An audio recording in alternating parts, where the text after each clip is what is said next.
Hi, I'm Clayton, and this is my hashtag We Are Movie Club review of Can't Hardly Wait.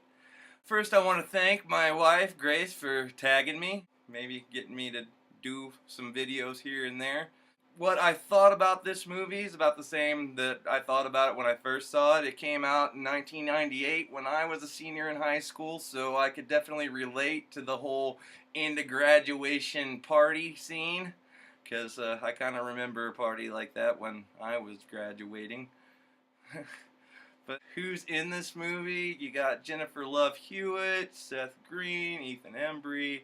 You've got Lauren Ambrose, Melissa Joan Hart.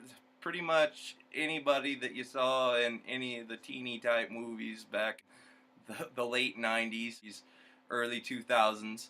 Really, out of all the teen movies that I saw around that time, which seemed to be clone after clone because it was the popular thing to do back then, I think this is the only one that I could really tolerate.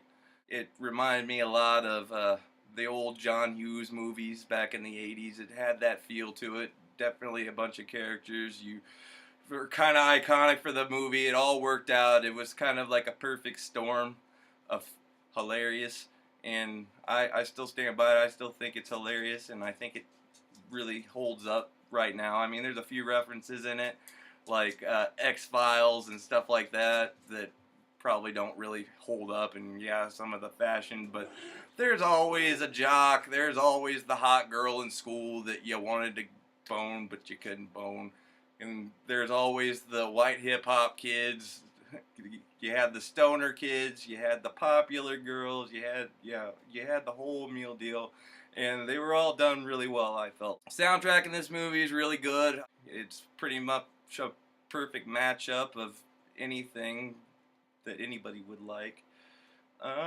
That's about all I can really say about this movie. I still give it about 3 stars. I still enjoy it to this day. I'll probably watch it over and over again still. It's just that type of movie. Next, I'm going to let everybody know what I'm picking for next week's movie club. I'm picking George A. Romero's Land of the Dead. Um, I just feel like watching it, and I haven't seen it in a while, so I don't know. Maybe you guys have some different thoughts about it, but I think it's definitely one of his better later zombie movies. But anyway, I'm also tagging Raymond Smith, also known as Corner Store, to pick the next movie because it seems like he would probably pick something interesting that maybe I haven't seen or maybe something that we both like. And thank you again, and if you like my video, please subscribe, and I will see you guys next week.